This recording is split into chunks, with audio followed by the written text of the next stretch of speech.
In every corner of the world, there are secrets that lurk in the shadows. The Rite of Darkness is not just a ritual, it is an immersion into the unknown, where the boundaries between the world of the living and the dead are erased. What lies behind the veil of night? What evil can be summoned, and what forces will be awakened? The man made his way to the kitchen, opened the dishwasher, and took out the glass tumblers. For a few minutes he just looked at them, as if he had never seen ordinary glasses before. Then he threw them onto the tile floor with a swing. The glasses shattered into hundreds of shards. He started picking up the dishes and throwing them on the floor, silently with a frozen stare. Ignoring the splinters, he bolted the front door, the door to the kitchen. Sitting down on the floor for a second, he seemed to come to his senses in horror, looking at the red stains on the floor. But the next minute he sat down on the floor and picked up the first shard. A few hours later, the door to the apartment was broken in and they caught a horrible picture. Such horror the employees of the rescue service had never seen. The man ate the shards until he died. Although how such a thing is possible in principle remains a mystery. The young man was buried in a closed coffin. Long dark hair modestly braided and covered with a black kerchief, not an ounce of makeup on her handsome, bred face. She stood in the farewell hall of the city morgue, among other mourners. Unexpectedly, many people came to say goodbye to a young man who had everything ahead of him.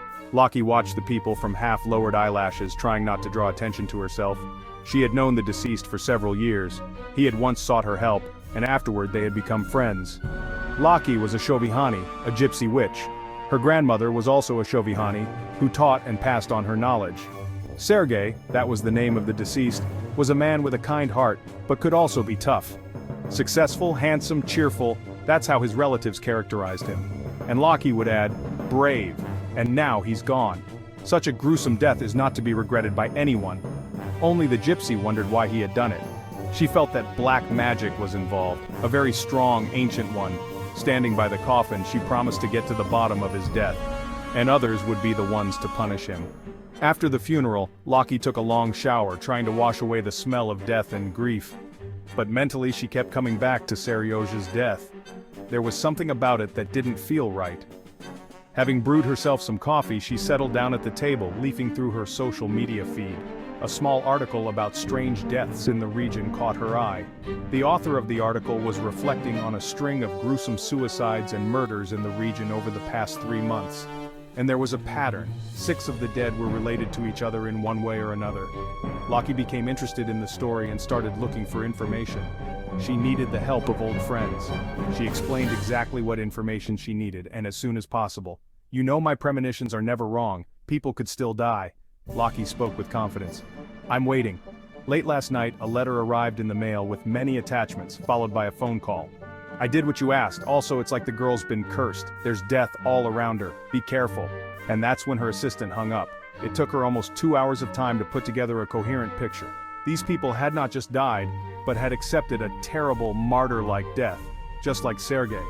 The girl sneaked into the asphalt plant, somehow stealthily climbed up to the ramp of the bitumen station, and asked for hot bitumen. It's scary, really scary. Sergei ate a lot of glass, another man killed his daughter and then himself. And everywhere flashes one name and surname, Xenia Ivolgina. Lachi had heard that name before from Sergei. This Xenia was Sergei's cousin, so they're blood relatives. Who were you, so bad girl? Lachi thoughtfully looked at the picture of Xenia. The next night, Lachi performed a special ritual to find out what was going on. The house where Xenia lived was 2 stops away from Lachi, so she was at the driveway in the morning. Xenia was in a hurry to work. "Xenia," called Lachi. "Oh, you are a friend of Seryozha? I saw you with him and at the funeral too. So scary, sorry for Sarita," said Xenia. "Yes, you do not think that everything is strange, especially lately," cautiously began Lachi. "I know." The girl waved a doomed hand. "They say death follows me around and I'm dangerous. Maybe they're right. Even my best friend almost died, and I'm going to see her. To the hospital." "What's wrong? Do you need a ride?" "That's great. I'll tell you on the way." "So what's up with your friend?" Lachi asked me while driving. "She was driving from the suburbs and got into a car accident. They thought she was dead at the scene, but she survived. She was in a coma for a long time, but now she's awake. Lachi asked with Xenia to visit her friend Daria.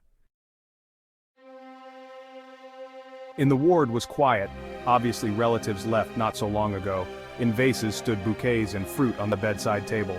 For a former coma patient, Dasha looked just fine, only a little pale. "Dasha, it's great that you woke up," hugged her friend Kyusha. Lachi managed to catch a look full of hatred and anger, directed at Xenia. "I'm Lachi!" Gypsy extended her hand to Daria, and she took it. Lachi's breath caught. Terrible pictures flashed before her eyes. She didn't like to use this gift, but there was no choice. The real Dasha was dead, and this was just her shell. And danger threatened everyone. Lachi looked into Daria's eyes, slowly sinking into her consciousness. Time was short, and the girl herself would not tell the truth. It took the gypsy a few moments to scan Dasha's consciousness and find out what she needed. "Oh!" Dasha grabbed her temples with her fingers. "It's nothing, it's just a headache." "You get better." Lachi retreated before she felt sick to her stomach. After sitting in the hospital square thinking about the situation and making a few calls, Lachi drove home. She was in pain, physically sick from what she had seen. So much evil and darkness. A few days later she met Kyusha again, only she was no longer going to her friend's house. And Dashka is already home. They say it's a miracle that she has already recovered from such a thing and there are no consequences. "Strange, isn't it?" Lachi hummed. "It's a miracle." "Well, that's good, I'm so glad. We had a big fight a while back." "Yeah? Why?" "She thought I was spreading some dirty gossip about her. But I didn't do anything like that." "Well, you're a pure soul, but you got caught in the middle," thought Lachi. "So Daria's home?" "Yeah, the doctor said to see him in a week, but so she's fine." "It's a miracle." Asterisk. Dasha's mother looked at Lachi seriously and incredulously. They were talking in the hallway, they did not enter the apartment. "Understand, this is not your Dasha anymore." Daria didn't stand a chance. Her soul had long since left her body. She was actually dead at the time of the accident, and what took up residence in her body is a dark entity. A demon. It will destroy everyone, or rather, the ones he's been ordered to. There are demons. Assassins. They are fierce, they know no mercy, just like the rest of us. Dasha ordered her friend Xenia for alleged betrayal. Daria was mistaken. Xenia did not betray her. But the girl didn't hear anyone anymore. She brought the blood of her friend. How she got it remains to be guessed. The witch did the ritual, which, believe me, is not easy. Plus it's a cemetery ritual, complicated and scary and expensive. But it all worked out. Xenia's close relatives began to die. The last was my friend Sergei. No one deserves to die like that. Daria waited for the death of her former friend, and unexpectedly got into an accident, fell into a coma, and 40 days later came to her senses. Suddenly, weird, yes and again yes. She took upon herself a terrible sin that can't be absolved in any church. After a coma, it's only in the movies that things are great and people move on without consequences. In reality, it's not like that. Hard rehabilitation, the consequences of the coma remain. But not Daria. She's as good as new, as if she hadn't spent a month floating between worlds. And that's because it's not Daria. The demon that did Dasha's bidding, so to speak, is in her now. She's possessed. I've put a defense on Xenia and her family that the demon can't break through, but to help Dasha I need your help. You're crazy. Get out! Daria's mother glared angrily at the gypsy woman. The woman tried to push Lachi out of the apartment, but she persisted. "Listen to me. You're putting yourself in danger. You feel she's not your daughter. She's not yours anymore. She looks like her, but it's not the same. Her laugh, her demeanor, she's lost her empathy." Lachi spoke in hushed tones, trying to get through to the woman. "She looks at me so strangely, predatorily," Daria's mother said suddenly, crying. "Sometimes I am very afraid of her. It's as if a beast has taken up residence in the house." "That's right." Shovikani gently stroked the woman's shoulder. "We'll manage." They talked for a long time. Lachi sensed the demon and left before Dasha returned home. It wasn't until she got back to her home that Lachi let her emotions run wild. She had a hard fight ahead of her, from which she might not return. Church exorcisms don't always work in cases of possession. Lachi knew the rite, had already practiced it, but not against such a strong demon. She also needed to find a suitable room. Daria's mother gave her some of Dasha's personal belongings. "It'll come in handy for the ritual. We have some time to rest." There were 3 pogos in the city, 2 in the suburbs and 1 the oldest in the city. The Filimonovsky Pogost was a special place for those who knew. Some called it the direct door to hell. And Lachi agreed. This place didn't even look quietly peaceful during the day, what to speak of at night. This was where one of the strongest sorcerers of the last century was buried. People came to his grave all the time, some for help and some just to test their courage. Besides the sorcerer, there are plenty of ordinary witches. But there's one witch's grave that few people would willingly go to. This woman has done a lot of evil in her lifetime, with more than one life on her conscience. That's where Lachi will perform the ritual. Near the grave there is a dilapidated building, the purpose of which Lachi did not know. It looks more like an abandoned greenhouse. She had heard rumors that it was a greenhouse where flowers were once grown for a grave. Nearby was the beautiful crypt of a merchant's daughter. Both the crypt and the ruined greenhouse were 100 years old, no less.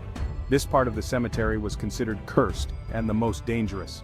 Lachi and you need a place where dark energy is not just bubbling, but a lot of it, and this is it. She had come in the afternoon to look around and prepare herself. The back of her neck was tingling, a sign of the strongest dark energy that could even kill an ordinary person. It's a vortex that attracts the darkness and whips it up like a mixer. And then boom, that's the boom Lachi was counting on. There was no way she could defeat this demon killer. Until the evening, Lachi drove around on business, choosing the moment, warned Daria's mom as well. She didn't want the woman to get hurt. "Is it over?" was all the crying woman asked. "Unfortunately, yes," Lachi answered honestly. "I understand, and thank you." Dasha's mother hung up the phone.